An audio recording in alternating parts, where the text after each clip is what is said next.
Students, तो कैसे हैं आप सभी। आशा करती हूँ सभी ठीक होंगे। तो चलते हैं आज के अपने नए जीके के क्वेश्चंस की तरफ, जो कि बेहद ही इम्पॉर्टेंट क्वेश्चन है कॉम्पिटिटिव एग्जाम के लिए। तो ज़्यादा देर न करते हुए चलते हैं अपने जीके के क्वेश्चंस की तरफ। तो आज का पहला प्रश्न है, 2.5 दिन के झोपड़े का निर्माण किसने किया था। आपका ऑप्शन ए है इल्तुतमिश ने, ऑप्शन बी है कुतुबुद्दीन ऐबक ने, ऑप्शन सी है मोहम्मद बिन तुगलक ने कासिम ने, और ऑप्शन डी है इब्राहिम लोदी ने। तो इसका सही जवाब हो जाएगा option number B, Qutubuddin Aibak ने 2.5 दिन के झोपड़े का निर्माण करवाया था। और आपका अगला प्रश्न है, रजिया सुल्तान किसकी पुत्री थी। आपका ऑप्शन ए है इल्तुतमिश की, ऑप्शन बी है कुतुबुद्दीन ऐबक की, ऑप्शन सी है मोहम्मद बिन कासिम की, और ऑप्शन डी है इब्राहिम लोदी की। तो इसका सही जवाब हो जाएगा ऑप्शन नंबर ए, इल्तुतमिश की। ये जो रजिया सुल्तान थी ये इल्तुतमिश की पुत्री थी। और ये सब वेरी वेरी इंपॉर्टेंट क्वेश्चन है, कुछ ज़्यादा ध्यान दीजिएगा इन सब क्वेश्चंस की। और आपका अगला प्रश्न है, औरंगजेब का उत्तराधिकारी कौन था। आपका ऑप्शन ए है बहादुर शाह, ऑप्शन बी है मोहम्मद बिन कासिम, ऑप्शन सी है इल्तुतमिश, ऑप्शन डी है इब्राहिम लोदी। तो इसका सही जवाब हो जाएगा option number A, Bahadur Shah Aurangzeb का उत्तराधिकारी था। और आपका अगला प्रश्न है, भारत में आक्रमण करने वाले कौन थे। आपका ऑप्शन ए है अफ़गान मुस्लिम, ऑप्शन बी है यूरोपियन मुस्लिम, ऑप्शन सी है एशियन मुस्लिम, और ऑप्शन डी है अरब मुस्लिम। तो इसका सही जवाब हो जाएगा ऑप्शन नंबर डी, अरब मुस्लिम। भारत में आक्रमण करने वाले अरब मुस्लिम थे। और आपका अगला प्रश्न है, दोस्तों ये सब वेरी वेरी इंपॉर्टेंट क्वेश्चन है। तो आपका अगला प्रश्न है, महमूद गजनवी ने किस प्रसिद्ध मंदिर को लूटा था। आपका ऑप्शन ए है गोल्डन टेम्पल को, ऑप्शन बी है सोमनाथ को, ऑप्शन सी है बद्रीनाथ को, और ऑप्शन डी है सूर्य मंदिर को।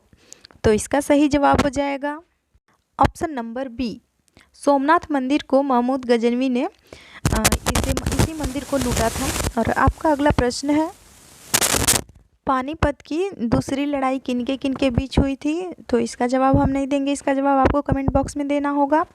तो इसको स्किप करते हुए अगले प्रश्न की ओर चलते हैं। आपका अगला प्रश्न है, तराइन की पहली लड़ाई कब हुई थी। आपका ऑप्शन ए है 1991 में, ऑप्शन बी है 1992 में, ऑप्शन सी है 1993 में, और ऑप्शन डी है 1994 में।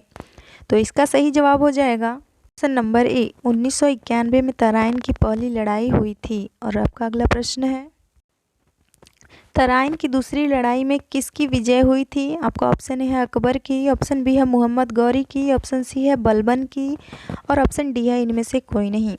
तो इसका सही जवाब हो जाएगा option number B, Mohammad Ghori की तराइन की दूसरी युद्ध में विजय हुई थी। और आपका अगला प्रश्न है, प्रसिद्ध फारसी त्यौहार का प्रवर्तन किसने किया। आपका ऑप्शन ए है अकबर ने, ऑप्शन बी है मोहम्मद गौरी ने, ऑप्शन सी है बलबन ने, और ऑप्शन डी है इनमें से कोई नहीं। तो इसका सही जवाब हो जाएगा option number B, Mohammad Ghori ने ये जो प्रसिद्ध फारसी त्यौहार है उसका प्रवर्तन किया था।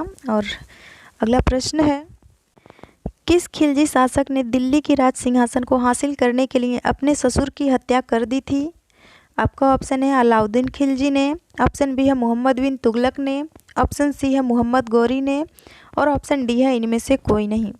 तो इसका सही जवाब हो जाएगा option number A, Alauddin Khilji ने दिल्ली की राज सिंहासन के लिए अपने ससुर की ही हत्या कर दी थी। वेरी इंपॉर्टेंट क्वेश्चन है। और आपका अगला प्रश्न है, यात्री इब्न बतूता किसके शासनकाल में भारत आया था। आपका ऑप्शन ए है अलाउद्दीन खिलजी के, ऑप्शन बी है मोहम्मद बिन तुगलक के, ऑप्शन सी है मोहम्मद गौरी के, और ऑप्शन डी है इनमें से कोई नहीं। तो इसका सही जवाब हो जाएगा ऑप्शन नंबर बी, मोहम्मद बिन तुगलक के शासनकाल में भारत आया था। और आपका अगला प्रश्न है, सूफी परंपरा में पीर का आशय क्या होता है। आपका ऑप्शन ए है सूफियों का गुरु, ऑप्शन बी है सूफियों का संत, ऑप्शन सी है सूफियों का अल्लाह, और ऑप्शन डी है इनमें से कोई नहीं। तो इसका सही जवाब हो जाएगा ऑप्शन नंबर ए, सूफियों का गुरु। ये सूफी परंपरा में पीर को सूफियों का गुरु कहा जाता है, यानी सूफियों का जो गुरु होते हैं उनको पीर कहा जाता था। और आपका अगला प्रश्न है, अजमेर में किस सूफी फकीर की दरगाह है। आपका ऑप्शन ए है अलाउद्दीन खिलजी की, ऑप्शन बी है मोइनुद्दीन चिश्ती की, ऑप्शन सी है मोहम्मद बिन कासिम की, और ऑप्शन डी है इनमें से कोई नहीं। तो इसका सही जवाब हो जाएगा option number B, Moinuddin Chishti की दरगाह अजमेर में है। और आपका अगला प्रश्न है, दिल्ली के पुराने किले का निर्माण किसने करवाया था? आपका ऑप्शन ए है हुमायूं ने, ऑप्शन बी है अकबर ने, ऑप्शन सी है बाबर ने और ऑप्शन डी है औरंगजेब ने। तो इसका सही जवाब हो जाएगा ऑप्शन नंबर ए, हुमायूं ने।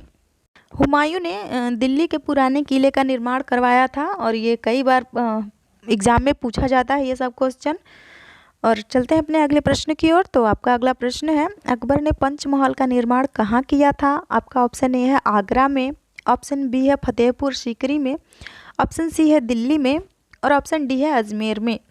तो इसका सही जवाब हो जाएगा option number B, Fatehpur Sikri में अकबर ने पंचमहल का निर्माण करवाया था। ध्यान रहे फतेहपुर सीकरी में ये सब क्वेश्चन एग्जामों में पूछा जाता है।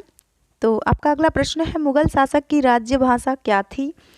आपका ऑप्शन ए है फारसी, ऑप्शन बी है हिंदी, ऑप्शन सी है अरबी और ऑप्शन डी है इनमें से कोई नहीं।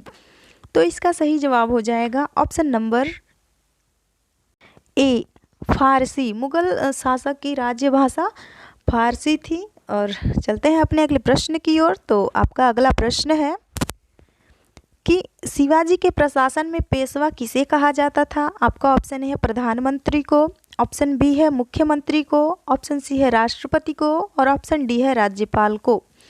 तो इसका सही जवाब हो जाएगा ऑप्शन नंबर ए, प्रधानमंत्री को शिवाजी के प्रशासन में पेशवा कहा जाता है। ध्यान रहे उनके शासन में पेशवा को प्रधानमंत्री को कहा जाता था। और आपका अगला प्रश्न है, प्रसिद्ध संगीतकार तानसेन का मूल नाम क्या था?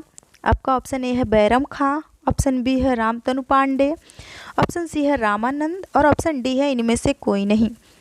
तो दोस्तों इसका सही जवाब हो जाएगा option number B, Ramtanu Pandey संगीतकार तानसेन का मूल नाम था। अगर हमारी वीडियो पसंद आई हो तो हमारे चैनल को सब्सक्राइब करके वीडियो को लाइक करें, कमेंट करें, शेयर करना बिल्कुल भी ना भूलें। धन्यवाद दोस्तों।